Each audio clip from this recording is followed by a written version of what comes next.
Artificial intelligence is rewriting our world, right? It's making more and more decisions for us. And that leads to a huge question. Who's making sure it's playing fair?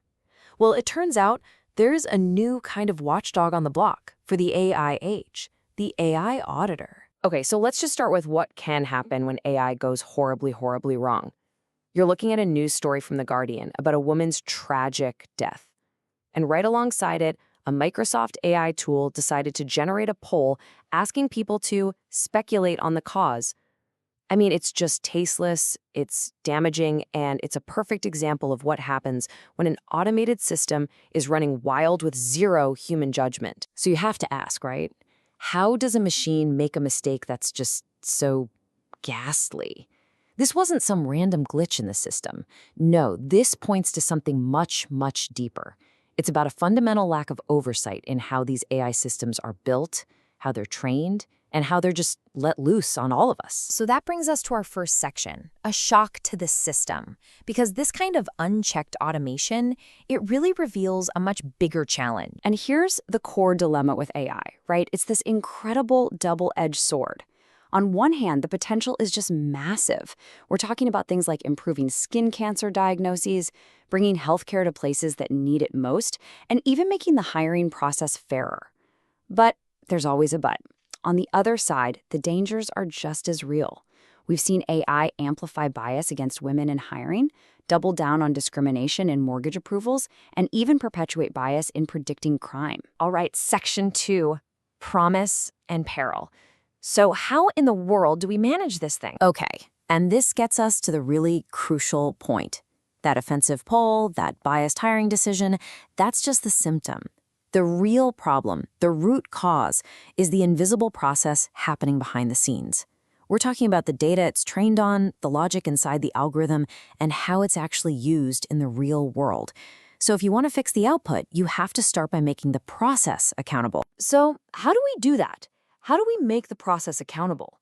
Well, that brings us to section 3, a new kind of watchdog, because a whole new field is popping up to do exactly that, and it's called AI auditing. So what is AI auditing? Well, it's not just about kicking the tires on the final code. No, it's a comprehensive approach that digs into 3 key parts of AI development: the data it learns from, the model itself, and how it gets deployed in the real world. And the whole point, the end goal, is one word: accountability. All right, section 4, inside the AI audit. So what does one of these watchdogs actually do? How do they get a look inside that invisible process we talked about? Well, it breaks down into a pretty neat 3-part framework. A proper AI audit really stands on 3 pillars. First, you've got the data. You have to examine the inputs. Second, the model. You need to interrogate the algorithm itself. And third, the deployment. You have to assess how the whole system works in the real world with real people. Let's dive into step 1, the data audit. This is where auditors start asking some really tough questions. Is the data stale or outdated? You know, there was this case of an insurance AI using old data to charge unfairly high premiums in a neighborhood that had actually been revitalized. They also ask, does the data have historical bias baked right into it? Is it computer-generated synthetic data? Is it invading people's privacy? It's all about making sure that foundation, the data itself, is solid and fair. Okay, on to step 2, the model audit.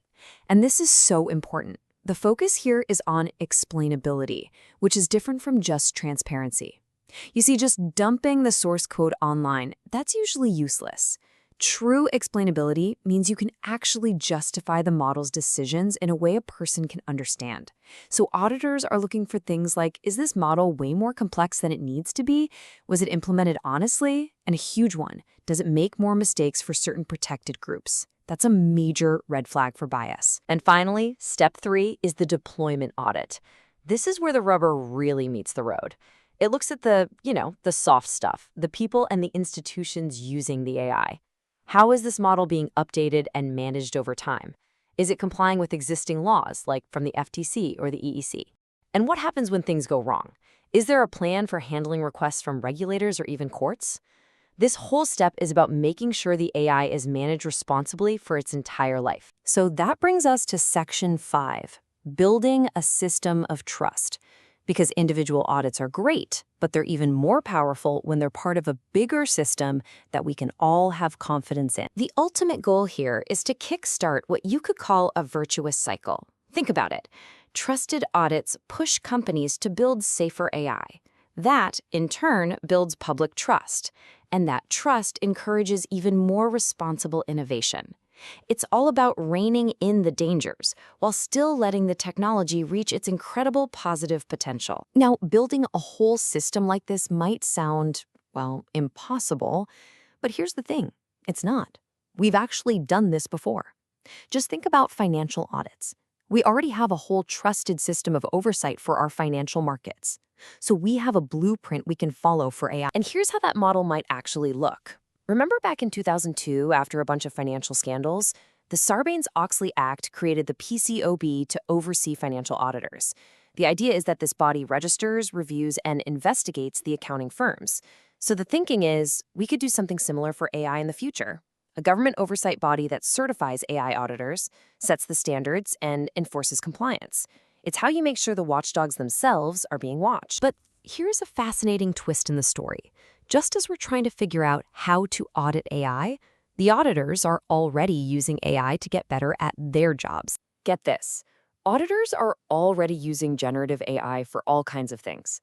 They're using it to draft audit reports and recommendations, to summarize really complex regulations, to generate test programs, and even to compare process narratives to flowcharts. Basically, they're using AI to help them get smarter and faster, especially when they have to learn a whole new specialized industry. And the key thing here, something experts really stress, is that this isn't about replacing auditors. It's about making them better. As one expert from KPMG put it, I don't see this replacing auditors. I see this letting auditors be a whole lot more important, a lot more impactful. So the AI handles the repetitive stuff, which frees up the human auditors to do the critical thinking that really matters. And check out this number, 72%. A survey found that 72% of finance executives believe that the external auditors, the watchdogs, are actually ahead of them when it comes to using AI. So the people who are supposed to be checking the systems are already leading the charge in adopting the technology themselves. So this brings us full circle to a really mind-bending question. As AI starts auditing AI, who will audit the auditors? You have this loop, right? Auditors are using AI to check on their clients' AI. It just shows that building that trusted, independent body we talked about, the one that sets the rules and audits the auditors, that's not just a nice to have. It's becoming absolutely essential if we want a future built on AI we can actually trust.